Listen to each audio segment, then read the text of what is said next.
Gênesis 35, versículo 16. Partiram de Betel, e havendo ainda pequena distância para chegar a Efrata, deu à luz Raquel um filho, cujo nascimento lhe foi a ela penoso. Em meio às dores do parto, disse-lhe a parteira: não temas, pois ainda terás este filho. Ao sair-lhe a alma, porque morreu, deu-lhe o nome de Benoni, mas seu pai lhe chamou Benjamim. Assim morreu Raquel e foi sepultada no caminho de Efrata, que é Belém. E sobre a sepultura de Raquel levantou Jacó uma coluna que existe até o dia de hoje. Então partiu Israel e armou a sua tenda além da torre de Éder. Esta é a palavra do Senhor.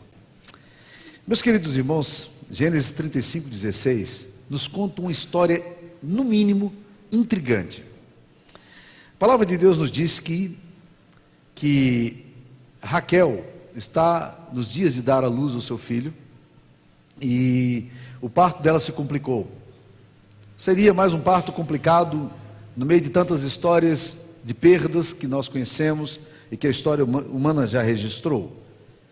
Mas a palavra de Deus nos diz que essa mulher, Raquel, ela era esposa do patriarca Jacó, e quando ela está morrendo, ela, numa angústia tremenda, a parteira diz para ela: tudo bem, você pode ficar tranquilo que seu filho vai viver, você ainda vai dar conta de dar à luz a esse menino.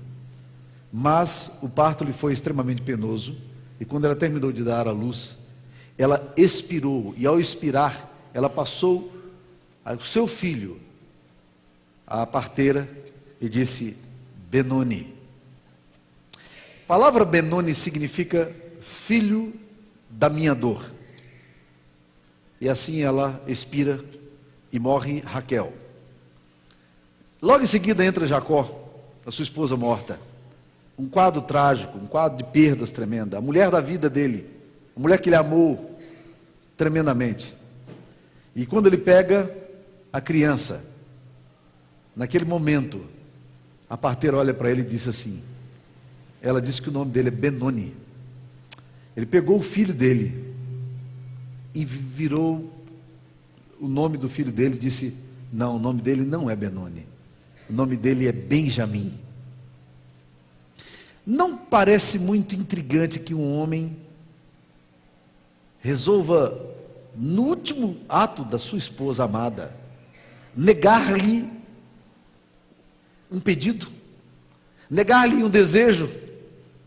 Não parece estranho que um homem resolva, da mulher que ele amou a vida inteira, quando ela morre por causa de um filho, num parto, e dá o nome do filho de Benoni, não parece estranho a você que esse homem insensível vire para aquela criança e diga: não, o nome dele não é Benoni, o nome dele é Benjamim. Meus queridos irmãos, nós só vamos entender isso quando nós entendermos o que significa o nome Benjamim. O nome Benjamim significa filho da minha mão direita. Eu acho esse texto um texto dos mais preciosos da minha vida.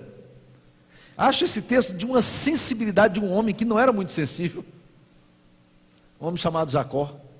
A história de Jacó é uma história atravessada, mas esse homem, ele tem uma percepção, uma sensibilidade, num momento extremamente tenso, de olhar para o filho dele que foi nomeado Benoni, filho da minha dor, e dizer: não, ele não será o filho da dor da minha esposa. Eu não posso permitir que o meu filho leve a vida inteira um nome tão dolorido, associado a um grande. O nome dele será Benjamim. Ele é filho da minha mão direita, ele é o meu filho. E ele nomeia o filho dele de uma forma diferente que a mulher dele nomeou. Isso me abre um leque de compreensão tremenda. Eu fico imaginando quão importante é nomear, porque todo filho depende e corresponde à identidade que recebe do pai. O que esse texto está nos ensinando é uma coisa que anos depois, estudos mais avançados vão descobrir, que masculinidade não é alguma coisa que mulher dá, que masculinidade é outorgada pelo pai, é por paternidade, é o pai que diz nome do filho. Parece estranho esse negócio? Pois a psicanálise está estudando aí feito maluco, e estudos contemporâneos mostrando de forma tremenda a complexidade que nós temos hoje da questão da identidade sexual. Uma coisa é sexualidade, outra coisa é identidade sexual. Nós estamos aí numa confusão enorme de papéis. Porque não basta ter nascido homem, é preciso assumir masculinidade. Não basta ter nascido mulher, é preciso assumir feminilidade. E eu não estou dizendo que isso é uma questão biológica, não. Eu creio, e a palavra de Deus me leva a pensar dessa forma, que a questão da homossexualidade é um comportamento aprendido. Não é hereditário e nem é biológico. Não há nenhum estudo sério que leve nessa direção. Mas o que nós aprendemos é que há uma idade em que o filho precisa receber uma outorgação do pai, da identidade daquilo que ele é. É um momento em que ele se afirma. Por isso é que a filha e o filho se afirmam no papel da identidade da sua sexualidade. O que nós vemos nesse texto aqui é que um menino aprende quem ele é de outro homem, ou na companhia de homens, e não no mundo das mulheres. E Jacó tem uma sensibilidade tremenda de olhar para o filho dele e dizer: o nome dele quem dá sou eu, ele é o filho da minha mão direita. E eu acho isso fantástico, sabe por quê? Porque Deus é quem dá o nome a Adão. Quando você vai estudar a palavra de Deus, você percebe que é Abraão que dá nome a Isaac. Logo em seguida, vem uma mulher, Rebeca, e ela diz: não, eu vou dar o nome aos meus filhos. E deu o nome de Esaú e Jacó.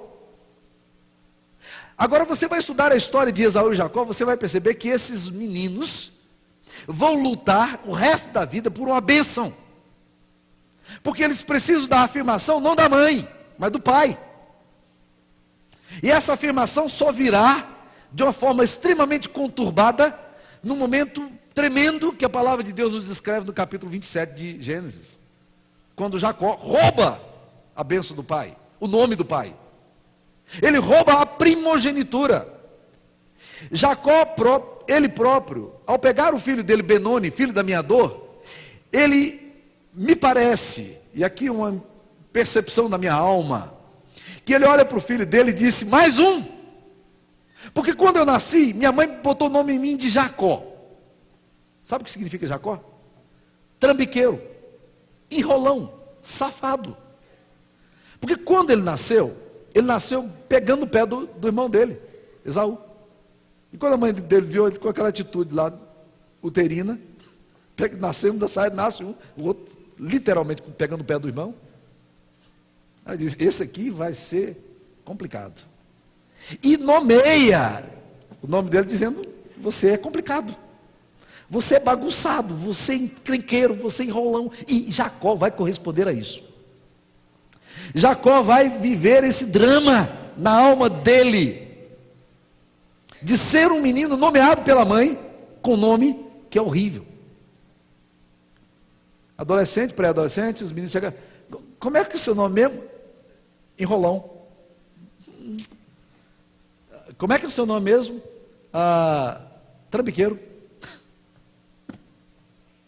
Jacó pega agora o filho dele, e quando ele pega o filho dele, a palavra de Deus nos diz que ele olha e diz: meu filho não vai ter o nome de Benoni, porque eu não quero o meu filho associado o resto da existência dele, a dor dele, a dor da mãe. Eu não quero ver o meu filho a vida inteira associado a uma tragédia, mas eu quero que o meu filho, ao olhar para ele mesmo, ele bata no peito e diz: eu sou Benjamim, eu sou filho da mão direita de meu pai, eu sou do coração do meu pai, eu ando com meu pai, o meu pai me nomeou, eu sou assim. Vocês acham que isso não tem valor? Olha a história de Benjamim. Quem é a tribo de Benjamim em Israel? A tribo de Benjamim é a tribo mais afirmativa, às vezes com atitudes pecaminosas, mas é a tribo mais afirmativa que nós temos nas Escrituras Sagradas. O primeiro rei de Israel é Saul. Ele nasce de onde? Benjamim. A tribo de Benjamim é tão briguenta e tão afirmativa que chega ao ponto de pecar seriamente e quase acabar. Porque uma vez ela resolveu brigar com todos os irmãos. E eles quase mataram, acabaram, o povo de Israel quase matou, acabou com a tribo de Benjamim, numa briga, por causa da dureza do coração daquele povo. Mas o que aconteceu? Benjamim tirou o nome dele e disse: eu tenho personalidade. Eu tenho nome, sabe por quê? Porque meu pai me deu o nome. O nome do meu pai, que o meu pai me deu, é Benjamim. Eu sou filho da mão direita do meu pai. E essa relação, meus queridos, é uma relação extremamente importante. O que está acontecendo com a nossa geração? Nós estamos vivendo uma geração de alienação parental, de pais passivos, de pais ausentes, que não estão conseguindo dizer aos seus filhos qual é o nome deles, ou mantêm uma relação ambígua quanto ao nome deles a vida inteira. E deixa eu te dizer, se você quiser ler o livro, eu vou te sugerir um livro para você ler sobre esse assunto, um livro de um evangélico chamado John Eldredge, chamado Coração Valente. É um livro para você, mulher, comprar e não falar nada para o seu marido para ele não ler, tá? Porque se você falar para ele ler, não vai ler. Não é um livro para você ler, mas eu falando isso, eu sei que você vai comprar e vai ler, né? Mas esse livro, John Eldredge, fala exatamente que a questão essencial da alma masculina é a questão do significado da relação com o pai. E eu diria que a mesma coisa se aplica em relação à alma feminina, em relação à mãe. A maior expectativa do filho é: como é que meu pai vai viver? Que nome o meu pai me dá? Eu tenho valor aos olhos dele? Eu tenho significado? E os filhos ficam a vida inteira aguardando aquilo que nós fizemos em casa a vida inteira sem entender o que estamos fazendo e sem fazer direito. Porque a gente cresceu em famílias onde as pessoas diziam: benção pai, benção mãe. Lembra disso? A gente cresceu em lares assim. As pessoas perguntavam: benção pai, e o pai dizia: bençoe filho. E aí nem sabia o que era. A palavra abençoar significa exatamente isso. Eu afirmo você enquanto pessoa. Você é uma bênção para a minha vida. É esse o desejo mais profundo da alma masculina. Todo homem deseja saber aos olhos do pai: pai, eu sou de valor. Qual é o momento mais precioso para o filho quando ele é criancinha? 3 anos de idade, 5 anos de idade, 8 anos de idade. Qual é o momento mais precioso de um filho? É quando o pai volta do trabalho. E nós pais sabemos muito bem o que isso significa. Às vezes as coisas são complicadas. Porque os meninos voltam, quando a gente volta do trabalho, os meninos estão esperando para a gente e dizendo: pai, cavalinho, cavalinho, cavalinho. E você fica de quarto, ele monta em você. E já era, meu filho. Você acha que ele vai cansar uma hora, que vai dizer: não, chega. Você vai dizer: chega. Você está doido para assistir a televisão. Você está doido para ver o jornal. Você está cansado o dia inteiro. E o seu filho está esperando o quê? Que ao chegar em casa, você brinque com ele e você diga: filho, eu tenho tempo para você, você é precioso para mim. É esse o anseio mais profundo do filho. E que nós, pais ausentes, displicentes, negligentes, estamos negando na nossa relação. Nós estamos negando a identidade. É o pai que precisa nomear, por isso o risco da apatia, da alienação parental. E se você é divorciado, deixa eu lembrar você: o seu filho que você teve com outra mulher, a sua filha que você teve com outra mulher, ou o filho que você teve com outro homem, é filho seu. E ele ainda tem um fator mais agravante, porque na cabeça de uma criança, quando há divórcio, a pergunta dele é o seguinte: será que o papai saiu de casa porque eu fui o problema? E a menina também está fazendo essa mesma pergunta: será que ele foi porque ele não gostava de mim? A necessidade se torna ainda maior. Pais precisam afirmar a identidade dos filhos. E isso foi a vida inteira, meus queridos. O que os pais faziam? Os judeus diziam: o pai que não ensina uma profissão ao filho, faz dele um ladrão. Onde é que os filhos aprendiam a profissão? José aprendeu que profissão? Carpinteiro. Quando Jesus nasceu, ele assumiu a paternidade de Jesus, trouxe ele para dentro da sua casa e cuidou dele e disse: você também será um carpinteiro. Jesus tem que aprender o ofício com o pai. Os outros irmãos também que nascem aprendem o ofício com o pai.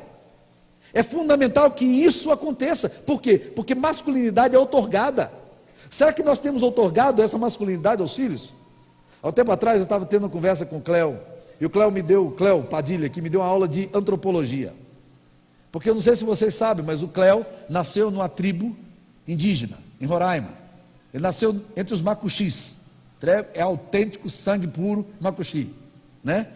E eu conversava com o Cléo, como é que é essa coisa do ensino em casa, como é que se aprende esse negócio? E ele me deu uma aula de antropologia, lindíssima.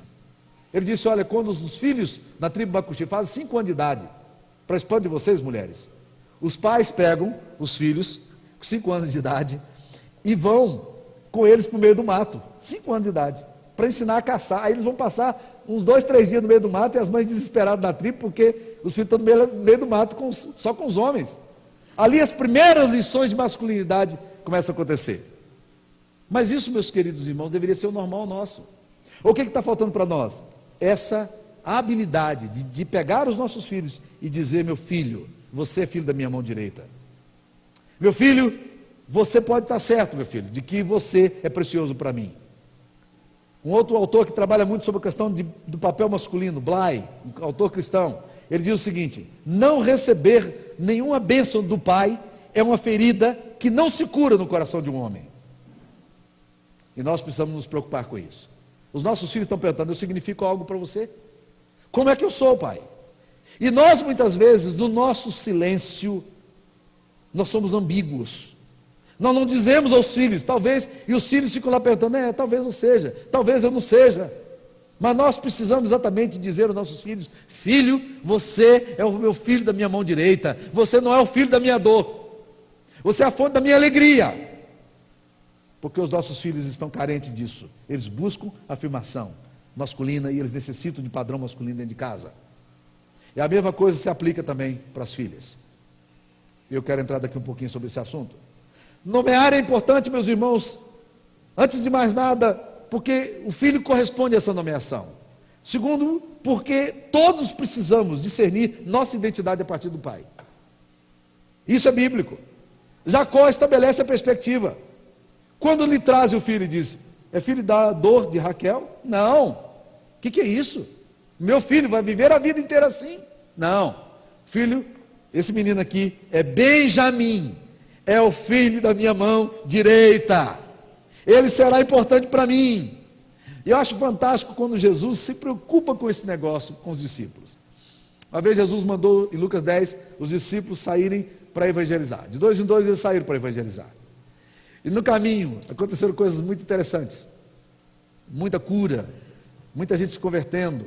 Quando eles voltaram, eles disseram com alegria, Senhor, até os demônios se nos submetem a nós em teu nome. E Jesus olha para eles e dá um banho de água fria neles. Jesus olha para eles e diz, alegrai-vos, não porque os demônios se vos submetem, mas alegrai-vos, porque os vossos nomes estão escritos no livro da vida. Alegrai-vos porque vocês são filhos amados do Pai. A identidade de vocês não é uma identidade de guerreiro, mas é uma identidade de filhos amados. Ah, meus queridos, como isso é importante para a nossa vida. Como nós somos uma geração que precisamos romper com essa relação complexa que temos em relação à ausência do significado. Filhos estão aí loucos por isso.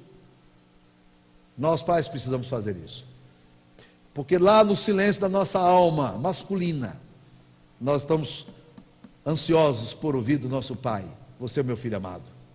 Há filhos que dariam tudo para ouvir do pai, pai eu amo você, filho eu amo você. Filho, você é importante para a minha vida. Filho, quero dizer que você foi uma das coisas mais fantásticas que aconteceu na minha existência. Mas a gente sempre ouve o contrário. Filho, você é um estorvo, você é um problema, você nunca dá certo, você só me atrapalha. A vida inteira foi assim.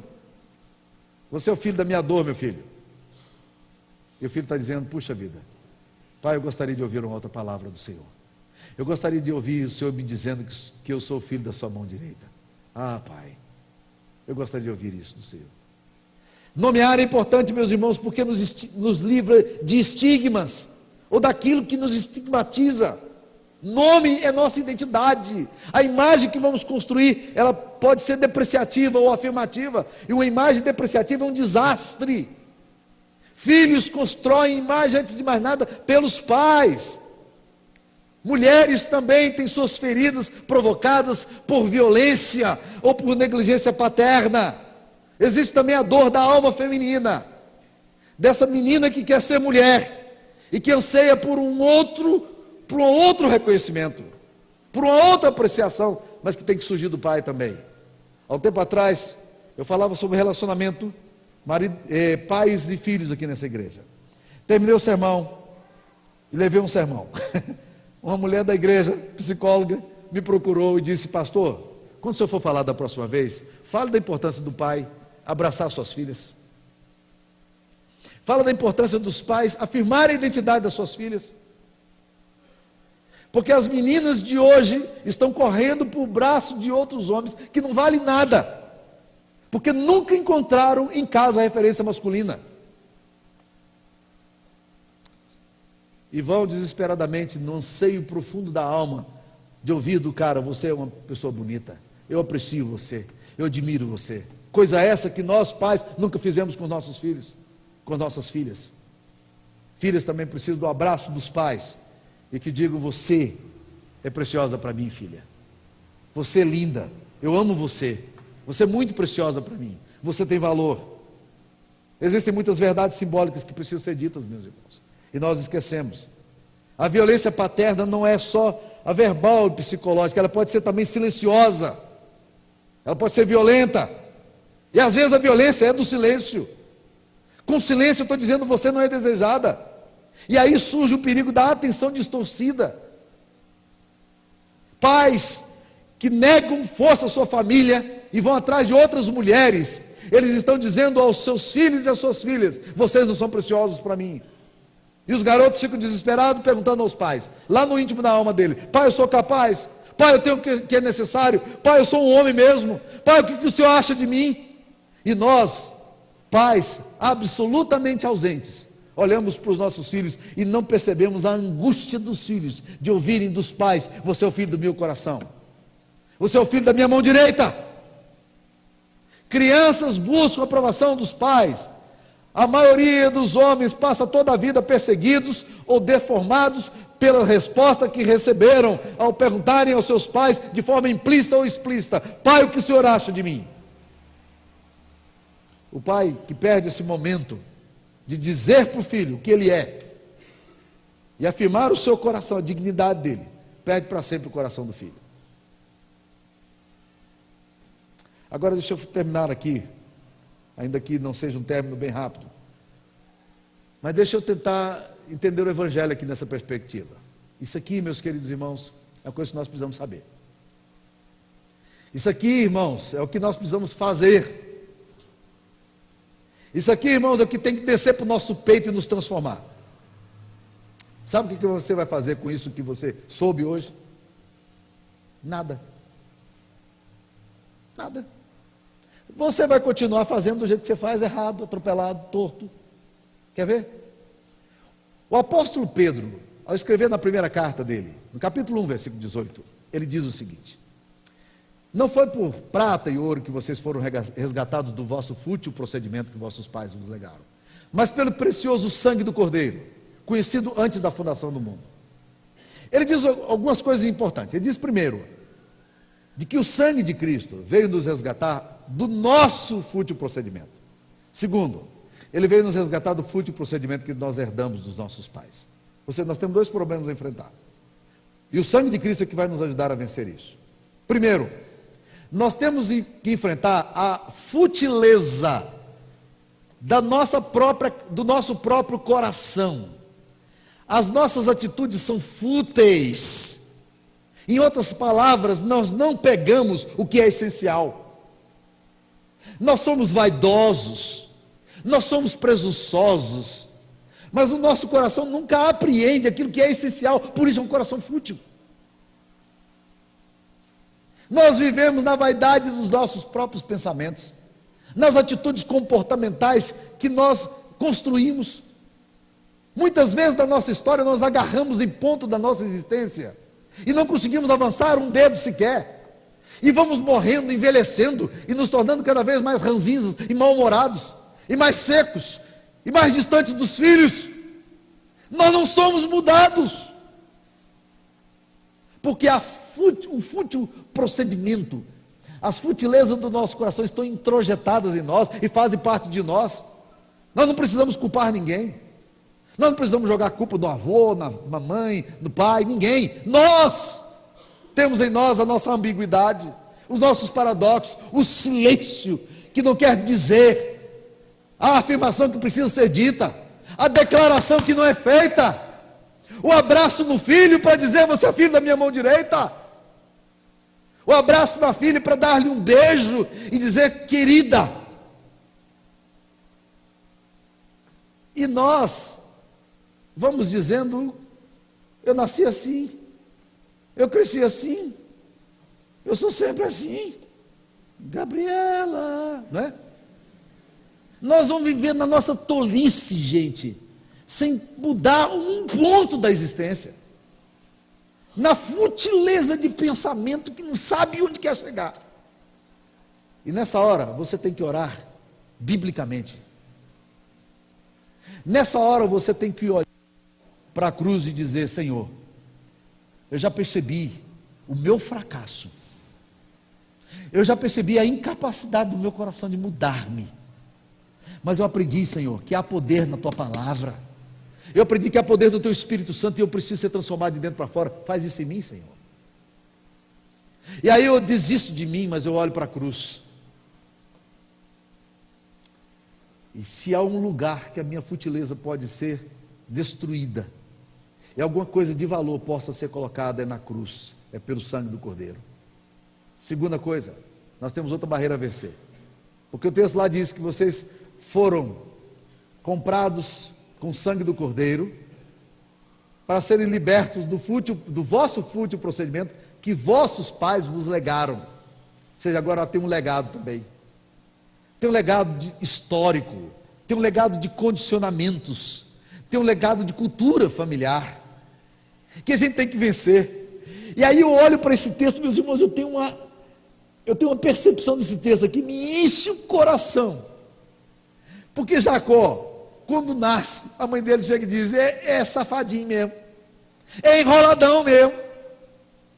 E Jacó vai reproduzindo isso, e a vida dele é de enrolar. Leia a história de Jacó. Não há personagem na Bíblia mais confuso que Jacó.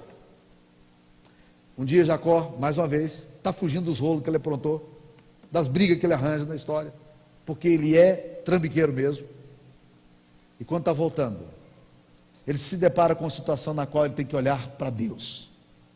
E o capítulo 32, que é 3 capítulos antes desse capítulo que nós lemos aqui, ele tem um encontro com Deus.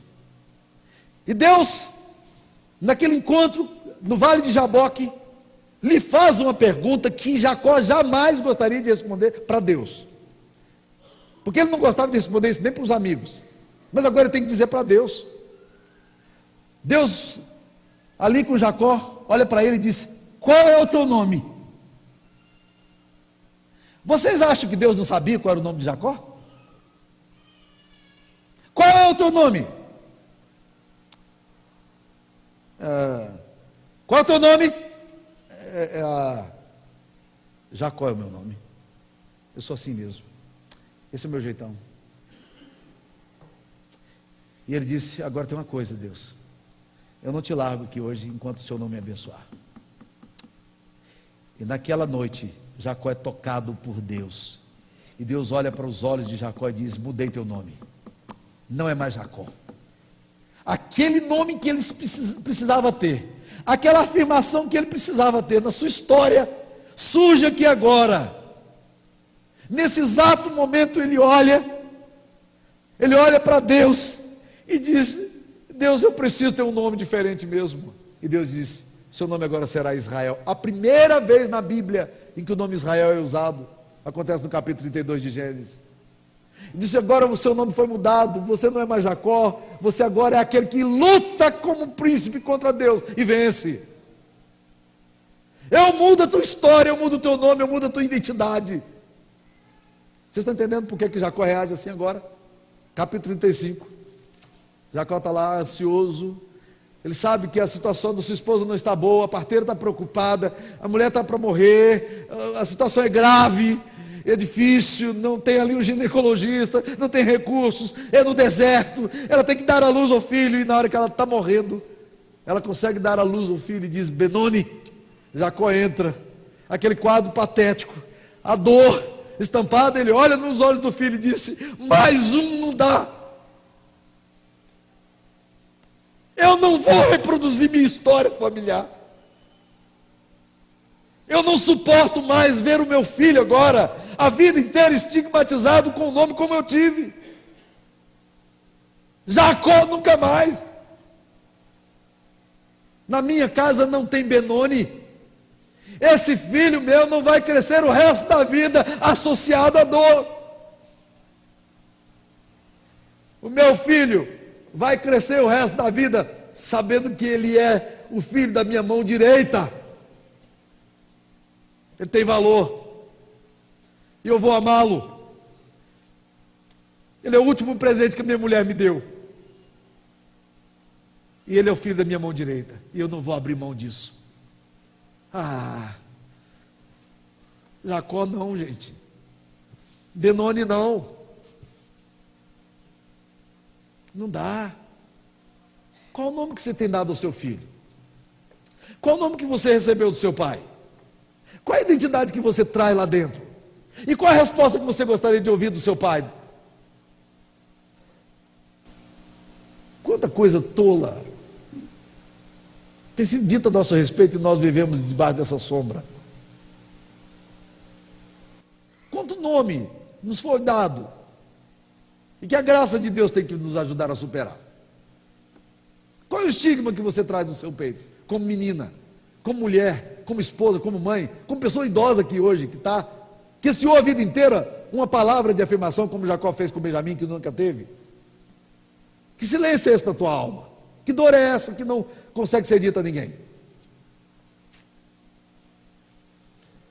Apocalipse 2,17 tem um texto fantástico. Eu acho que esse texto aqui responde à minha dor, à sua dor, à nossa necessidade. Apocalipse 2,17. A palavra de Deus diz: quem tem ouvidos, ouça. Quem tem ouvidos, ouça, porque tem muita gente ouvindo e não está, que tem ouvido, mas não está ouvindo. Quem tem ouvidos, ouça o que o Espírito diz às igrejas. Ao vencedor, dar-lhe-ei do maná escondido, bem como lhe darei uma pedrinha branca. Gente, isso aqui é fantástico. E sobre essa pedrinha é escrito um nome novo, o qual ninguém conhece, exceto aquele que o recebe. Jesus está dizendo: aquele que vencer, eu vou dar um nome. E esse nome é um novo nome. Esse nome é o nome que eu escolhi. E quem receber esse nome vai saber que tem esse nome. Vai saber que tem uma nova identidade. Vai saber que aos olhos de Deus você não é o que disseram que você seria. Que a sua história não precisa ser a história de um filho da dor, filho da tragédia, o que gera a morte, mas que a sua história pode ser, e é isso que Deus deseja de nós, a história na qual você olha para dentro de você mesmo e diz: eu recebi um novo nome do Pai, eu sei o nome que eu recebi, eu sei a identidade que eu tenho, e eu vou viver nela, porque eu recebi de Jesus, Ele me deu essa identidade. Aqui o núcleo da nossa neurose e da nossa dor, ele começa a ser desfeito, porque uma nova compreensão brota no nosso coração, de que nós somos chamados para sermos filhos amados de Deus, filhos da mão direita. Jacó e Benoni, nunca mais. Curva a sua cabeça e vamos orar. Pai, obrigado, Deus querido, pelas verdades que a Tua Palavra nos comunica, Senhor. Deus, nós precisamos de uma geração que encontre sentido, Pai querido, no encontro dos corações de pais e filhos e pais. Nós precisamos, ó Deus, de corações que consigam, Pai querido, construir uma nova história, uma nova identidade, uma nova cultura familiar. Nós precisamos, ó Deus, da Tua graça, porque só o Seu sangue pode fazer isso em nós. Nós tropeçamos, ó Pai querido, nas nossas vaidades tolas. Nós tropeçamos nos nomes que recebemos, nas identidades que nos são dadas, falsas, mas que são completamente assimiladas por nós. Ó Deus, dá-nos a Tua graça, Senhor. Em nome de Jesus, dá-nos a Tua graça. Que nessa noite o Teu Espírito Santo possa recender uma nova perspectiva na nossa alma. Que nessa noite um novo nome, Pai, esteja sendo escrito no nosso coração, de filhos amados, de filhos que recebem o nome de Deus e que podem viver nessa esperança maravilhosa, certo de que uma nova história começou, porque Deus fez essa nova história acontecer. Nós rogamos isso em nome de Jesus.